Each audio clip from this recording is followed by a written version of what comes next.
Hello guys, welcome back to Chantal Vlog. Ayan, medyo ngungo tayo ngayon kasi ayan, may aron tayong sipon, sakit yung lalamunan ko at parang inuubo din ako. Kaya ngayon guys, yung i-vlog natin is gagawa tayo ng home ready-made na gamot sa sakit ng lalamunan o kaya sa mga may throat. Anong tawag doon? Ito, may ginger tayo, honey, and turmeric. Ayan guys. Tapos, ang gawin lang natin guys, balatan natin yung ating ginger. Hiwain lang natin siya. Then, depende sa dami ng gagawin nyo. Sa akin, isang cup lang kasi ako lang ang iinom. Ayan, magpakulo tayo ng water. Then, lagay natin yung hiniwa nating ginger. Then, pakuluan lang natin siya ng pakuluan guys para talaga yung ginger is talagang mapunta siya sa water. Then para effective siya guys. Then pagkatapos natin pinakuluan, ilagay natin yung ating half teaspoon na turmeric. Ayan guys, patayin natin yung apoy pagkalagay natin ng turmeric. Okay lang guys kapag yung hindi na natin siya pakuluan ulit. Ayan, pinatay na natin. Tapos palamigin lang natin siya konti.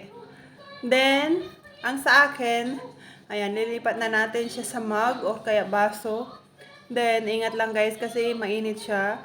Ang gagawin ko ngayon ay sasalain ko lang siya. Strain lang natin siya para yung mga powder na, yung sa turmeric ba na pag may namubuo, hindi siya maisama.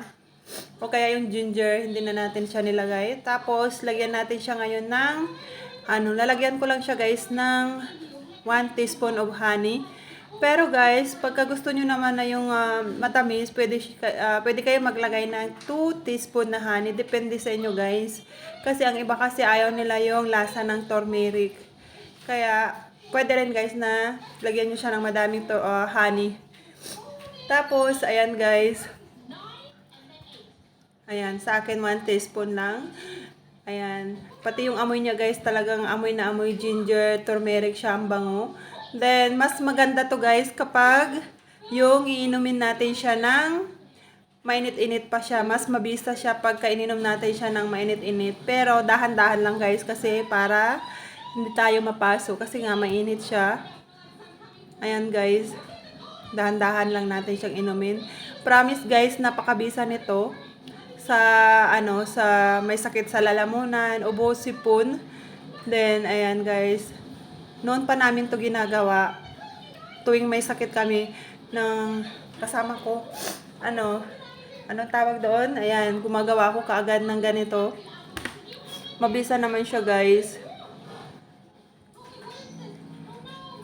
Pwede rin nyo siyang gawin sa isang araw, 2 beses, once sa morning at saka sa night bago kayo matulog.